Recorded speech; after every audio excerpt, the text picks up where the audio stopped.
World Ventures is becoming a magnet for success because it's basically the nature of what we're all about. It's hard to believe how much ground we've covered in such a short period of time. You know, in our first year, we did about $15 million in sales.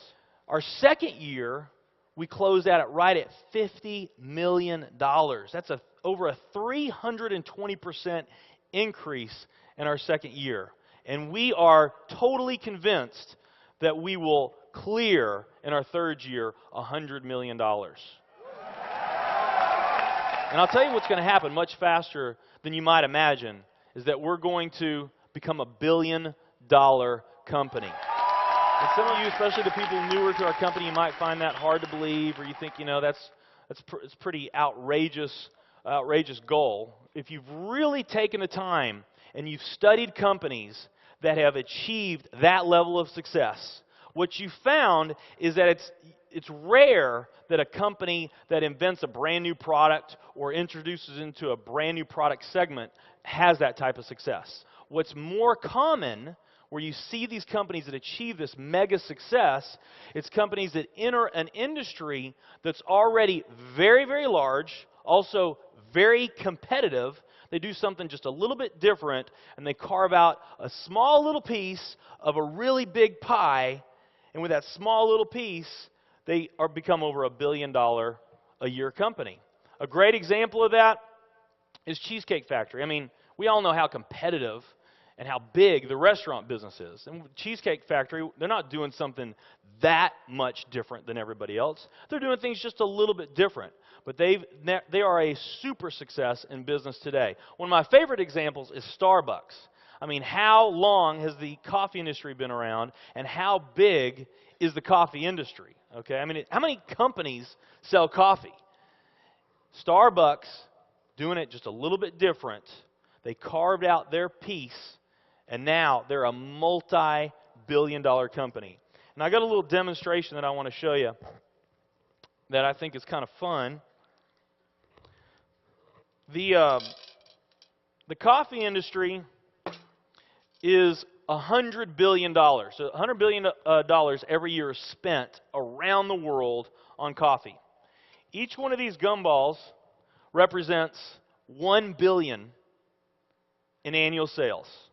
There's 100 gumballs in here. This is the coffee industry. So Starbucks, if they want to, let's say they're brand new and they're starting out, and they've got this goal to become $1 billion company, they need to carve out 1% of that pie. So they would need to have this much of that pie, 1%. So it's really, you know, a small percentage of this overall pie. They've been more successful than that. 2, 3, 4, 5, 6, 7, 8. They do about $8 billion in sales. That's a pretty significant portion of the entire worldwide global sales of coffee. The nutrition industry is $226 billion every year is spent on nutrition. So again, each one of these gumballs represents $1 billion in sales. So here's the coffee industry. Here's the nutrition industry. And by the way, you may not know this or not, but over half of all the network marketing companies on the planet today, they're nutrition companies. Now let's talk about the travel industry. We need a bigger vase here. All right, here's the travel industry.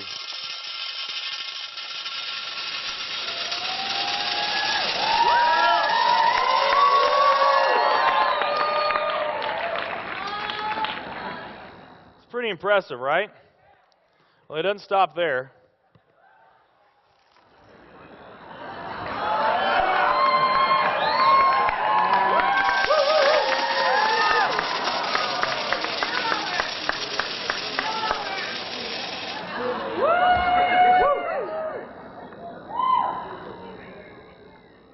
That's pretty big, right?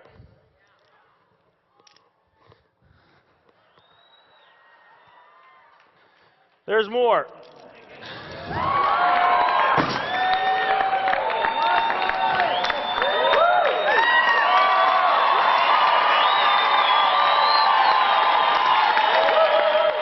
But wait, there's more.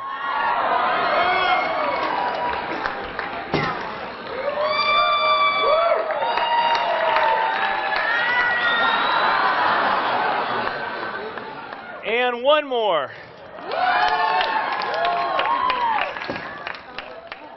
All right. So here's coffee. Here's nutrition, the entire nutrition industry. Here's travel.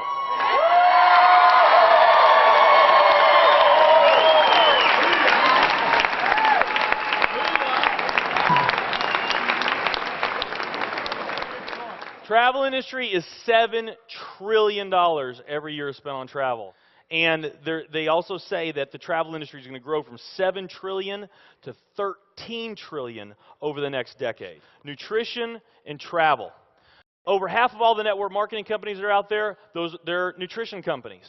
And by the top experts' estimate, there's probably at least 3,000 to 5,000 nutrition network marketing companies out there today. Now, let's play the numbers down a bit. Let's say it's not 3,000 to 5,000 companies. Let's say it's only 2,000 nutrition network marketing companies. And then let's also say that of this $226 billion, let's say that 30% of that $226 billion is represented by network marketing. Because we know nutrition is sold by a lot of other things other than network marketing. I mean, direct mail, television commercials, radio commercials, retail, Sam's, Walmart, all the grocery stores, GNC, Vitamin World, Whole Foods. I mean, you can buy nutrition just about anywhere, right? Okay? But let's say of this $226 billion pie, that 30% of it was represented by network marketing. That'd be about a third of this. It would be $68 billion, or about 68 of these gumballs. So of the 2,000 nutrition network marketing companies that are out there, they're all competing for that same 68 gumballs, right? That same 68 billion is what they're all competing for, those 2,000. Now, if those 2,000 were all equal, that would represent 30 million in annual sales per company, okay, which is pretty significant by most people's standards. I mean, we did a lot more than that our second year in business, but we're not typical. Let's say they're all doing 30 million, getting their equal share, 30 million a year in sales. Now, let's compare that to the travel industry. And let's really take these numbers down to the ridiculous. Let's not say that network marketing is going to capture 30% of this. Let's say that network marketing captures 1% of this. That would be 70 billion in the pie. And there's only a few other travel network marketing companies that we even know about. But let's say there's 10 around the world. So you got 10 all competing over that $70 billion. And if each of those companies equally gain their share, it wouldn't be 30 million a year, it would be 7 billion a year. 7 billion a year. Another way of looking at these numbers is that if you, let's say that you knew that the very best way for you to achieve your financial dreams and your financial goals is to team up with a network marketing company, and there's two companies that you really like. One of them's a nutrition company, and one of them's a travel company. And let's say those companies are equal in every way. Okay, the only difference that we're going to talk about is the numbers that I just shared with you right here. If you were to pick the travel company instead of the nutrition company, you would have a 620,000% greater chance of picking the right company just by picking travel. Who likes those odds? Tell me there's not an opportunity to do some mind-blowing things on a global scale in the years ahead.